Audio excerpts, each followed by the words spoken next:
గడిచిన వారం 10 రోజులుగా సమంత నాగచైతన్యలపై గాసిప్లు. దీనికి తోడు ఏంటి సంగతి అని అడిగితే నేనేం కాదనడం లేదుగా, నేనే చెబుతానంటున్నాను అంటోంది సమంత.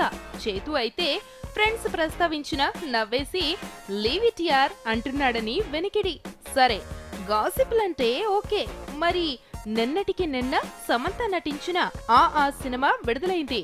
సినిమా షో ముగియగానే చైతు, సమంత రాయల్ సీట్లలో కూర్చుని మూవీ చూస్తున్నట్టు ఓ ఫోటో వాట్సాప్ లో చలామణిలోకి వచ్చేసింది. నిజానికిది చాలా పాత ఫోటో అని వినికిడి.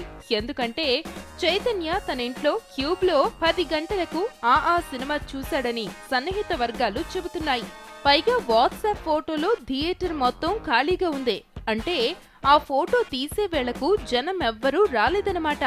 మరి అంత అడ్వాన్స్ గా తీసిన ఫోటోను సినిమా పూర్తయ్యేదాకా వేచుండి అప్పుడు ఎందుకు వదిలినట్టు? సరే, అదయ్యింది. మధ్యాహ్నం వేళకు సమంత, చైతు ఇద్దరూ మాల్లో నడిచి వెళుతున్న ఫోటో వదిలారు. అంటే ఎవరో ఈ విషయాన్ని కావాలని లైవ్ గా ఉంచడానికి ప్రయత్నిస్తున్నట్టు క్లియర్ గా తెలుస్తోంది.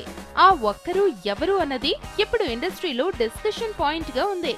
సమంత అనుకూల లేదా సన్నిహిత వర్గాలే ఈ పని చేయిస్తున్నారన్న గుసగుసలు వినిపిస్తున్నాయి. సమంత కావాలనే ఈ వ్యవహారాన్ని అటూ ఇటూ తేల్చుకోవాలని చూస్తోందని, అందుకే ఇలాంటి ఫీలర్లు వస్తున్నాయని టాక్ వినిపిస్తోంది. ఇప్పటికే ఈ విషయం నాగ్ కుటుంబంలో చర్చకు దారితీస్తోందని కూడా వదంతులు వినిపిస్తున్నాయి.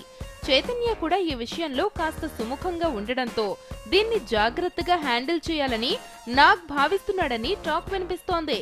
ఈ మాత్రం రఫ్ గా హ్యాండిల్ చేసినా ఫలితం వెకటించే ప్రమాదముందని సన్నిహితులు పెద్దలతో నెమ్మదిగా చెప్పించే ప్రయత్నం చేయడమా, లేదా అలా కొన్నాళ్లు సాగదీస్తే అదే కట్ అయిపోతుందా అన్న ఆలోచనలు సాగుతున్నట్టు కూడా వదంతులు వినిపిస్తున్నాయి.